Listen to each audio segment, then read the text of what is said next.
Tout d'abord, j'aimerais préciser que ma participation ici n'est en rien une légitimation du processus tel que fait à l'heure actuelle, mais plutôt on demande un réel BAP sous le règlement 31.1.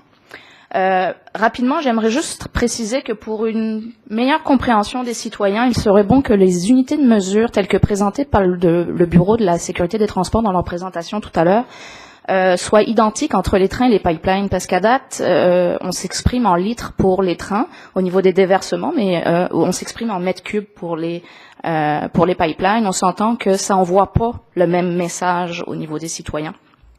Bref, c'était une remarque.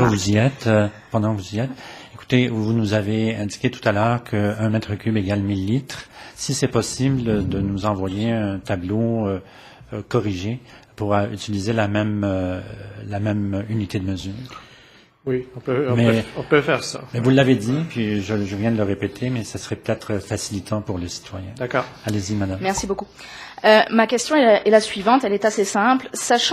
Considérant en fait les conditions climatiques au Québec, le fait que notre majestueux fleuve et la majorité de nos rivières sont sous la glace une bonne partie de l'année, comment la compagnie et les différentes instances qui sont ici aujourd'hui comptent se préparer à l'heure actuelle à la récupération de pétrole sous la glace en cas de déversement, car on sait à l'heure actuelle que pour le moment, il n'y a pas de technique éprouvée pour récupérer du pétrole sous la glace. Merci.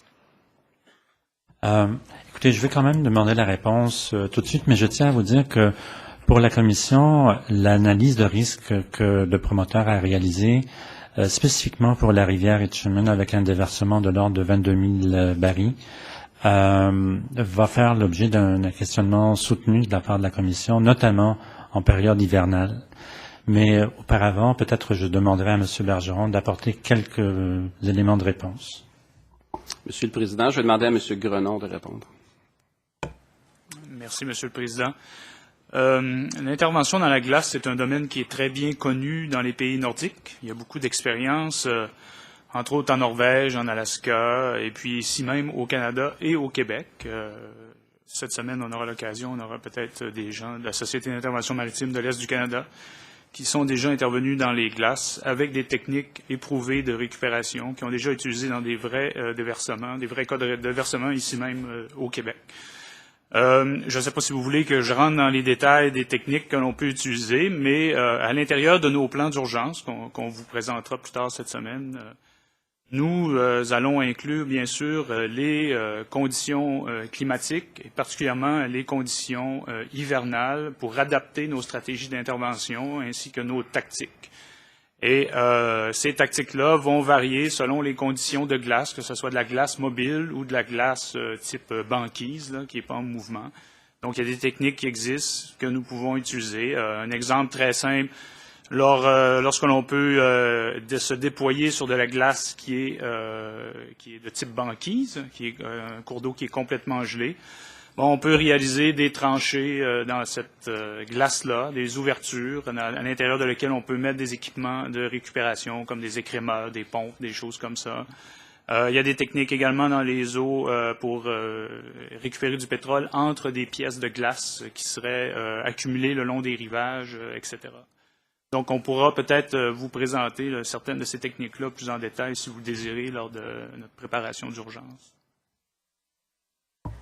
Effectivement, on va avoir l'occasion d'y revenir. C'est un petit peu, je suis consciente, Mme Guillon, que c'est un petit peu, probablement un peu décevant de vous faire dire, on va y revenir plus tard, mais malheureusement, comme on peut pas effectivement avoir tous les experts sur place en tout temps, là, on a prévu à la séance de mardi, la séance 10, qui est mardi le 15 mars à 19h, on a prévu de traiter spécifiquement les plans de mesures d'urgence et on a effectivement, tout comme vous, plusieurs questions à ce niveau-là et l'organisation que M. Grenon vient de mentionner, là, la CIMEC, là, la Société d'intervention maritime, va effectivement être présente. On va également avoir une présentation du ministère de la Sécurité publique parce que vous nous présentez ça comme si c'était relativement facile, mais je suis sûre qu'il y a beaucoup de défis dans ce genre d'intervention-là. Donc, on va avoir l'occasion de fouiller plus cette question-là le mardi 15 mars. Merci beaucoup.